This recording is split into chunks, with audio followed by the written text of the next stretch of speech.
Bismillahirrahmanirrahim. Assalamualaikum warahmatullahi wabarakatuh. What's up guys? Ya, perkenalkan, nama saya Muhammad Ibnu Rahman dari STIE GC Business School Bogor, jurusan akuntansi tahun angkatan 2018.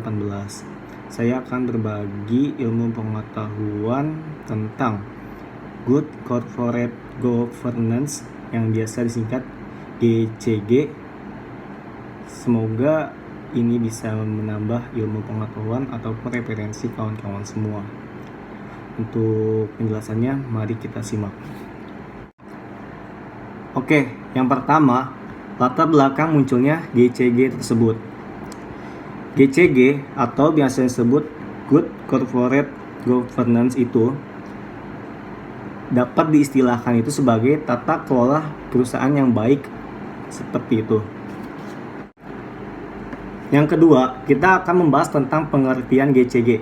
GCG adalah prinsip yang mengarahkan dan mengendalikan kekuatan dan kewenangan. Yang kedua, pengertian dari GCG.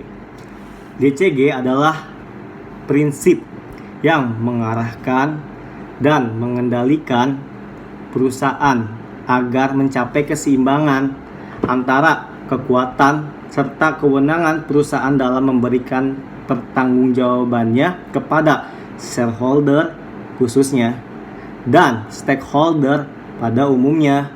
Tentu saja hal dimaksudkan untuk mengatur kewenangan direktur, manajer, pemegang saham, dan pihak lain yang berhubungan dengan perkembangan di lingkungan perusahaan tersebut.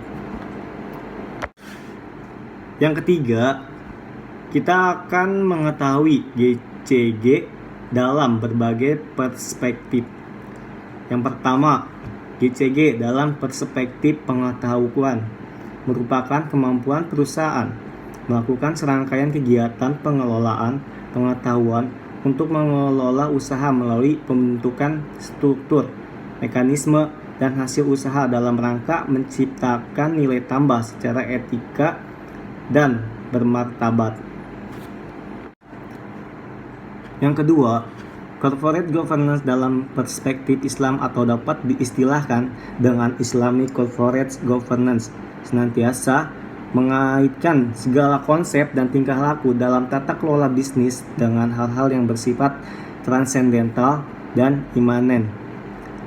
Hal ini merupakan konsekuensi dari keimanan seorang muslim kepada Allah Subhanahu wa taala. Maka dari sini kita mengenal nilai tauhid sebagai landasan atas segala keyakinan, pemikiran, dan perilaku seorang muslim, termasuk dalam memahami corporate governance tersebut. Yang keempat adalah konsep GCG. Konsep GCG ada 4. Yang pertama itu adalah wadah. Nah, wadah itu adalah organisasi yang di dalamnya seperti perusahaan, sosial, dan pemerintahan. Yang kedua, model. Nah, di dalam model itu ada suatu sistem, proses, dan seperangkat peraturan, termasuk prinsip-prinsip serta nilai-nilai yang melandasi praktik bisnis yang sehat. Yang ketiga, tujuan dari konsep GCG itu ada 4 yang akan saya bahas. Yang pertama, meningkatkan kinerja organisasi. Yang kedua, menciptakan nilai tambah bagi semua pemangku kepentingan. Yang ketiga, mencegah dan mengurangi manipulasi serta kesalahan yang signifikan dalam pengelolaan organisasi. Yang keempat, meningkatkan upaya agar para pemangku kepentingan tidak dirugikan. Nah, yang keempat, mekanismenya mengatur dan mempertegas kembali hubungan peran, wewenang, dan tanggung jawab dalam arti sempit antar pemilik atau pemegang saham, dewan komisaris, dan dewan direksi dalam arti luas antar seluruh pemangku kepentingan. Yang kelima, prinsip-prinsip GCG.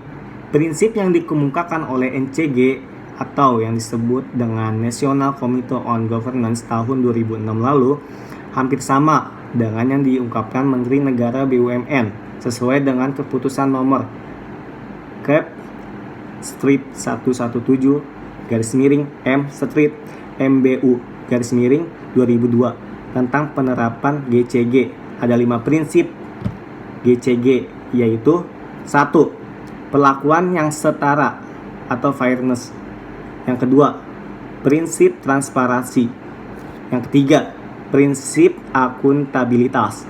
Yang keempat, prinsip responsibilitas. Yang kelima adalah kemandirian.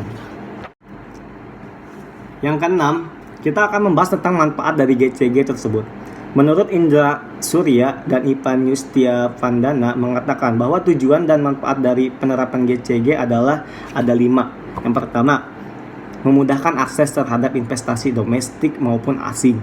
Yang kedua, mendapatkan biaya modal yang lebih murah. Yang ketiga, memberikan keputusan yang lebih baik dalam meningkatkan kinerja ekonomi perusahaan tersebut. Yang keempat, meningkatkan keyakinan dan kepercayaan dari para pemangku kepentingan terhadap perusahaan. Yang kelima, melindungi direksi dan komisaris dari tuntutan hukum. Yang ketujuh, kita akan bahas GCG dan hukum perseroan di Indonesia. Kegiatan perseroan di Indonesia didasarkan atas hukum UU nomor 1 tahun 1995 tentang perseroan terbatas, lalu diganti dengan UU nomor 40 tahun 2007. UU ini mengatur secara garis besar tentang mekanisme hubungan, peran, wewenang, tugas, dan tanggung jawab, prosedur dan tata cara rapat, serta proses pengambilan keputusan. Organ minimal yang harus ada dalam perseroan yaitu ada 3. Yang pertama, rapat umum pemegang saham atau RUPS yang biasa disingkatnya. Yang kedua, ada dewan direksi. Yang ketiga, ada dewan komisaris. Yang kedelapan akan membahas tentang organ khusus dalam penerapan GCG.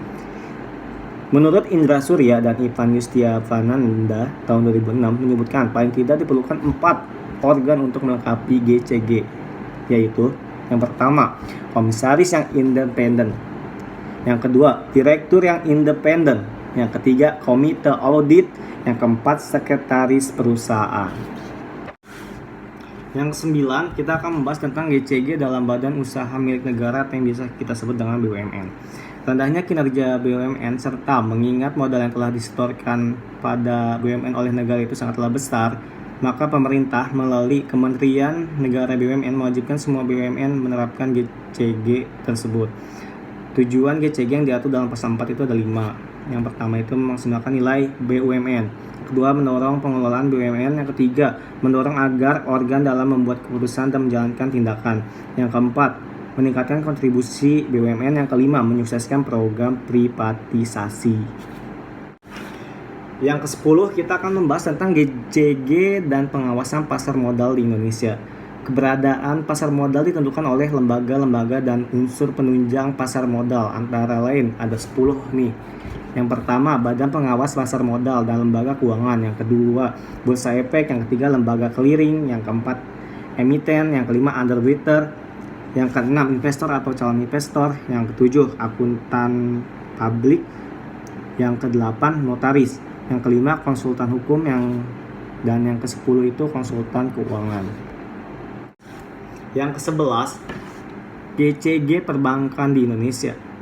Bank Indonesia sebagai institusi tertinggi yang berfungsi melakukan pengawasan terhadap kegiatan dunia perbankan di Indonesia dalam upaya menata kembali manajemen dan kegiatan perbankan di Indonesia telah mengeluarkan Peraturan Bank Indonesia Nomor 8/4/PBI/2006 tanggal 30 Januari 2006 tentang implementasi GCG oleh bank-bank komersial.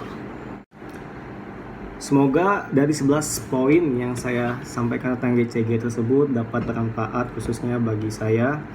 Mohon maaf bila banyak kekurangan karena saya juga masih belajar. Jangan lupa untuk subscribe, like, and comment dari video saya. Semoga semuanya bermanfaat dan semua teman-teman dan saya juga diberikan kesehatan agar bisa mengawali hari-hari dengan penuh bahagia. Sekian dari saya.